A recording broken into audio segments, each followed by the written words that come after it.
Today I'm going to show you an easy and accurate way to play Drop Dead Legs by Van Halen.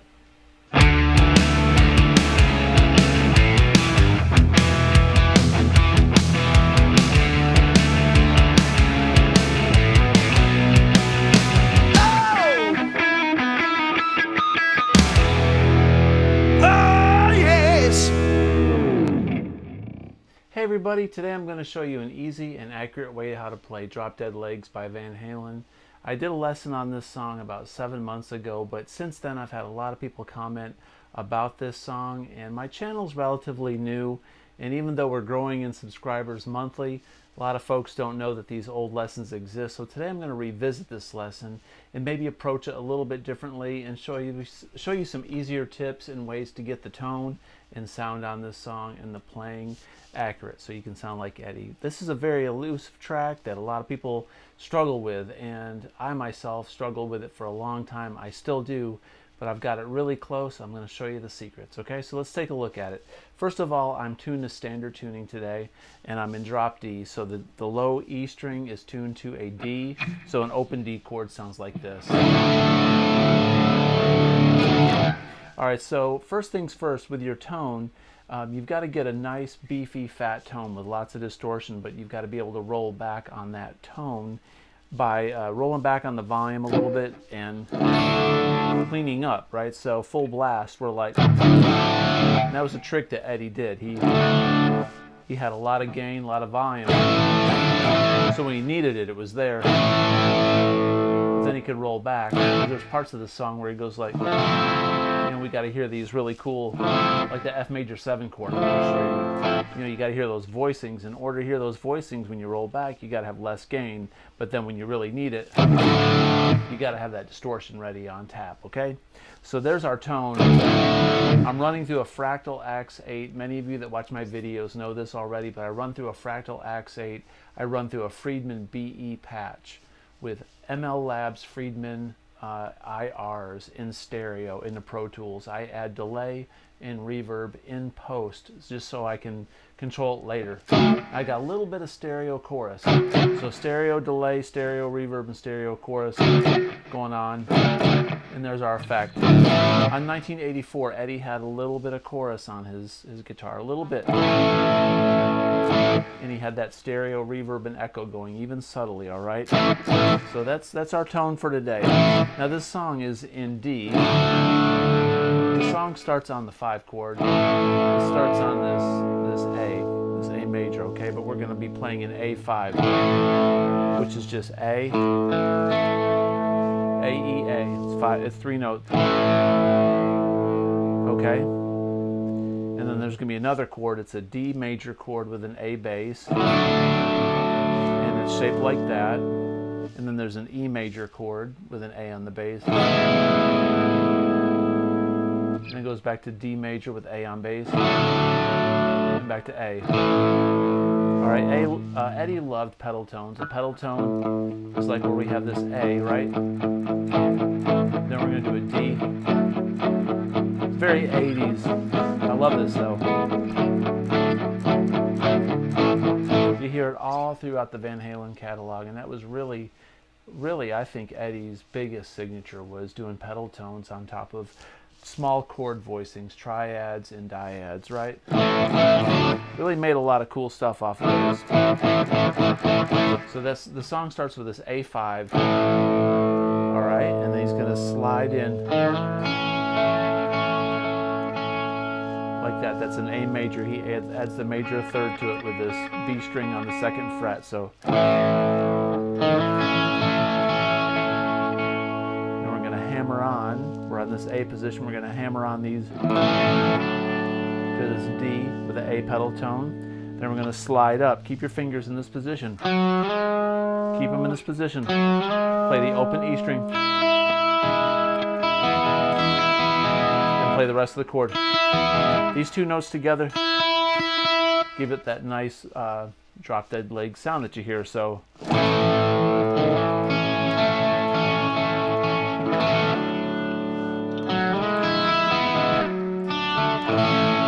slides right down.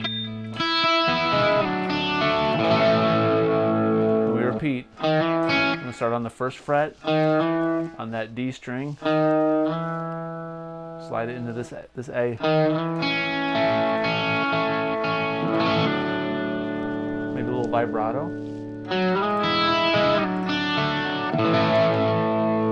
Now remember, we're rolled back. On tap, we're ready for this. We're rolled back, right? When you roll back like this too, you can really hear the delay and reverb in chorus are a lot more prevalent when you've got more crunch in your tone.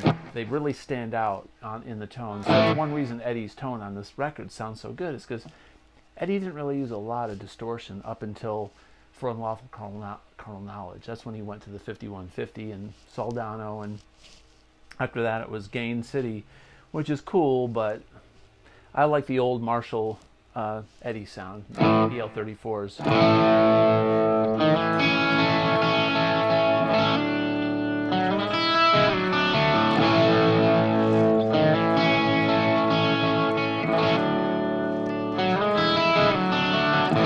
Now, Eddie doesn't really play this on meter. You know, you can count it. I mean, he plays it on meter, and there's definitely, you can hear Al keeping beat, but he's got this, kind of drunk swagger. He's probably a little drunk. Nothing wrong with that, man. He had a little buzz going on, probably. And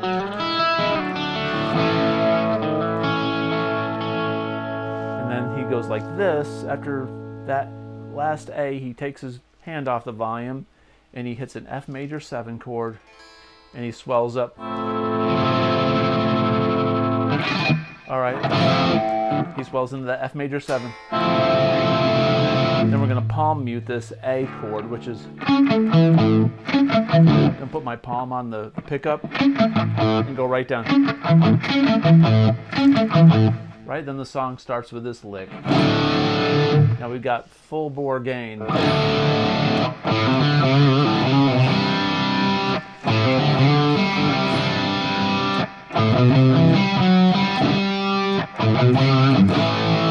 Alright, so that lick, we're going to play the full-on D. I play it with the A string on the bass. I don't play the low D. It doesn't sound quite right. So I play the D with the A on the bass. And then,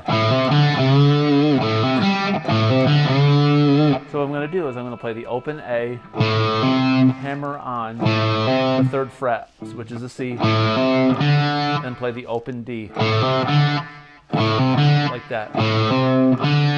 And then we're going to play this 3rd fret, but we're going to immediately bend it up. We're going to bend it up 1 step, so it sounds like a D. Really fast. And then the open D, and then slide up and back down and play this C9 chord. So together,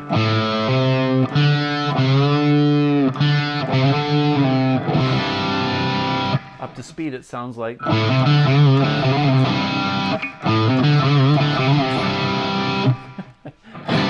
That's the hardest lick. That's the hardest lick or riff. The next part goes like this. He rides up open 2-3 on the A, and then the 2nd fret on the D string, and the open G like a C chord. Do mi so. We're palm muting. And then take your pinky and play the 4th fret on the D string and play the G string open at the same time. So we have that interval just for a split second. And then resolve this F sharp to a G and play this B on the 2nd fret, which is a G chord. Like that, slowly. Slowly again, I messed up.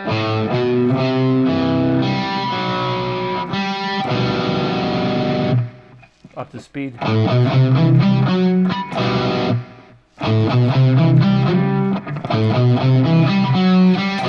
I'm struggling, so I'm playing a V. I never sit down with a V, but Eddie played this on a 58 flying V, so this isn't a Carina V, but it's close enough, so I thought I'd try to be accurate for the video. Okay, then that last part, open 2, 3 on the A, little vibrato, and then pinky on the 5th fret. Bend it up a little bit, and then A. It's like, but this, remember, this is now the G since we're in drop D. This looks like an A, but it's really a G. So altogether, that riff is.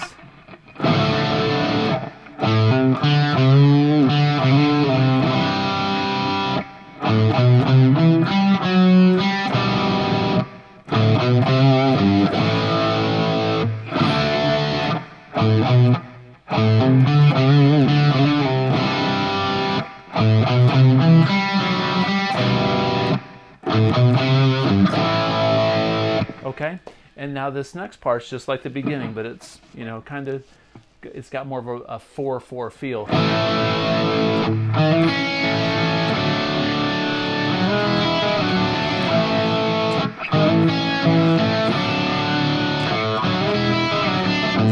Now there's 2 fills in this, and I'm going to put these fills on the screen. You just got to remember that it does this part.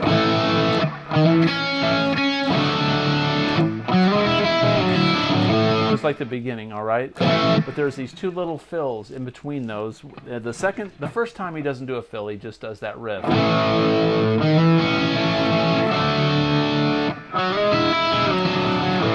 the second time he goes, he gets that chord and he goes. All right, so I'm going to go. I'm going to pull off 8/7 on the B string, and then pick the 7th note, 7th fret on the 7th fret, or the 7th fret, the G string on the 7th fret, and then pinky on the 10th fret, B string, and then that's 8, 7, 7, 7. Then he goes back to. And then there's this one lick that goes.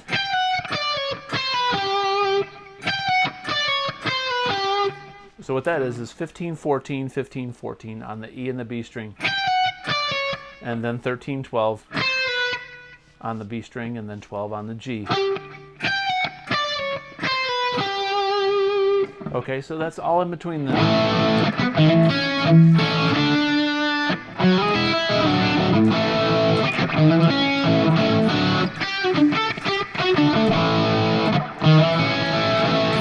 And he goes. Okay, and now this is the cool part here. Well, it's all cool, but this is kind of the neatest part.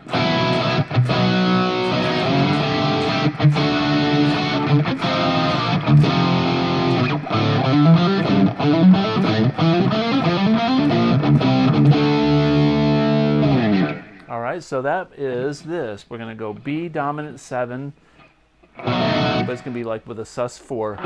It's kind of like if you took this B chord here,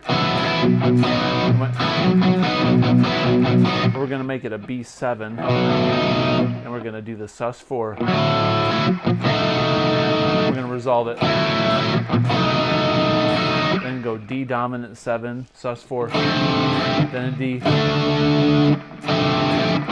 So the B7, sus4 to B7. D sus4, dominant 7 to D. So and this is a really neat chord. It's an F7 chord, F dominant 7. So we're on the 3rd fret on the D string, we're on the 5th fret on the G string, and the 6th or the 4th fret on the B. 3-note chord. It's an F dominant 7. It's like this chord here, like here, but it's up here. It's a different inversion. And we're going to go to a B flat, which is the 3rd fret on the D, G, and B string. And we're going to play an F major chord right down here. These 3 strings. Eddie played pieces of chords. He didn't always play like big bar chords like Beatles chords. You know, he played pieces of these chords so he could do his voice leading, and he let the bass kind of handle all those pedal tones and stuff. So that B7, sus4, resolved to a B7, D7, sus4, to a D, and then a F dominant 7, B flat to F. Then a rest. He doesn't hit a note, he rests and he goes, which is 3 5 7 3 5 7 on the A and D. So this whole lick is going to be the A and the D string, and it does something very linearly, but not all the same things all the way up, but close. So after he goes rest. We're going to hit the two low notes on the 5th fret after that. Then go 5 7 9 5 7 9. Then hit the 7th fret. So the beginning again. Rest. 5 7. And now this one goes. It's going to be 7 8 10 on the A and the D. We don't hit any notes there. We go.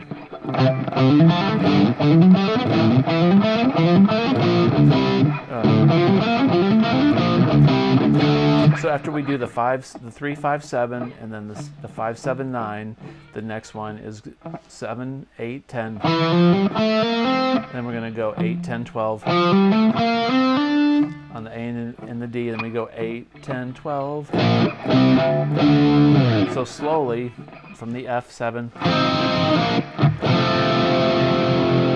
Rest.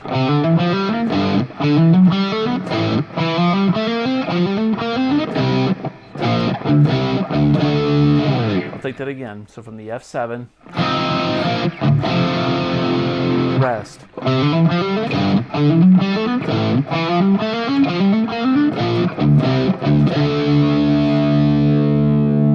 One thing you got to do on this song is make sure the A and the D string, the E and the D string, E and the A string, which is a D now. You got to make sure they're in tune, and if your guitar's not intonated properly, these notes will be way out of tune. So when you go, it's got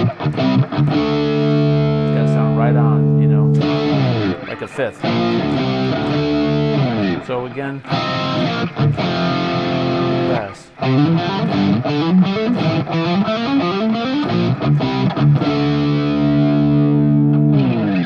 And then the coolest part is this harmonic. He goes a harmonic on the D chord here on the 7th fret.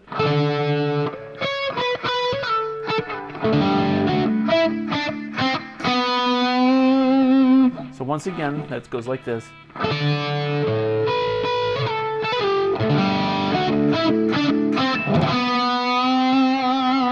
So what I'm going to do there is a harmonic on the 7th fret on the D and the G string. And then we're going to go way up here, which is the 18th fret.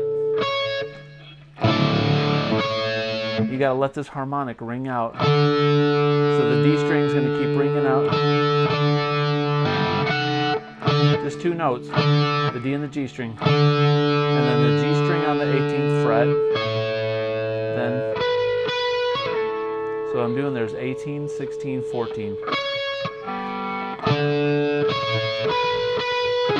I'm going to do a little triplet and pull off. I'm going to go 16, 18, 16, 14 to end that phrase.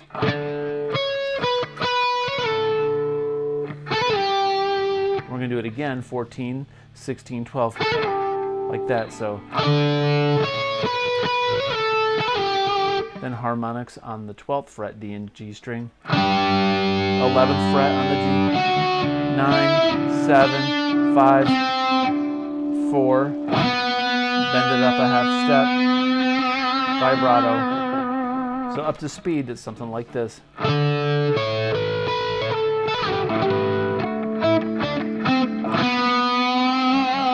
Once again, we're going to roll back on our volume, and you can hear the really bitey grittiness of that Marshall that he had.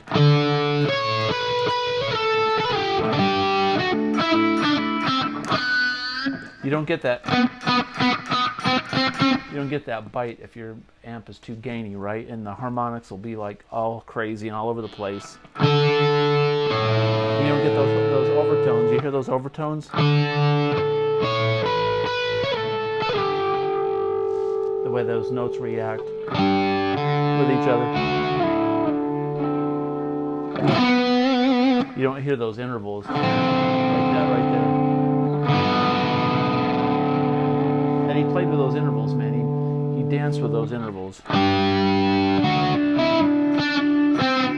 a little bit of, you know, articulation. Attitude on that bend. Back to the beginning. So this song is a handful, literally, but hopefully this was an easy breakdown and an understandable way to figure out how to play the rhythms and the parts of these songs. I suggest taking it in segments. Learn the intro. We'll learn the chord patterns, the shapes first, right? Once you get these chord shapes under your hands, then start learning the pieces. Learn the intro, then learn the pre-chorus, and then, you know, learn the little breakdown at the very end, and then the riff at the very end where it goes up, and the harmonic pieces. Take them in chunks. Don't try to remember everything all at once, and spend a few days on it, and eventually it'll commit to memory for you, and your fingers, you don't have to really think about what you're doing so much. You'll just have to work on articulating it and working on the phrasing. So that's my suggestion. And listen to your tone. Make sure your tuning is immaculate on the song. Otherwise it's gonna not sound right either. Part of the beauty of this song is the beautiful tuning and intonation and amp tones that are on this song. It just gives it attitude. Anyway, I hope that lesson was helpful. I hope that you enjoyed the video. If you did, please consider subscribing. It really helps me out a whole lot. Had a few mowers break here recently on Ranch 5150 Skinwalker, and yeah, I've got some maintenance bills I got to take care of, so help a boy out, man. Like, subscribe, comment below, and until next time, have a great day. Peace out.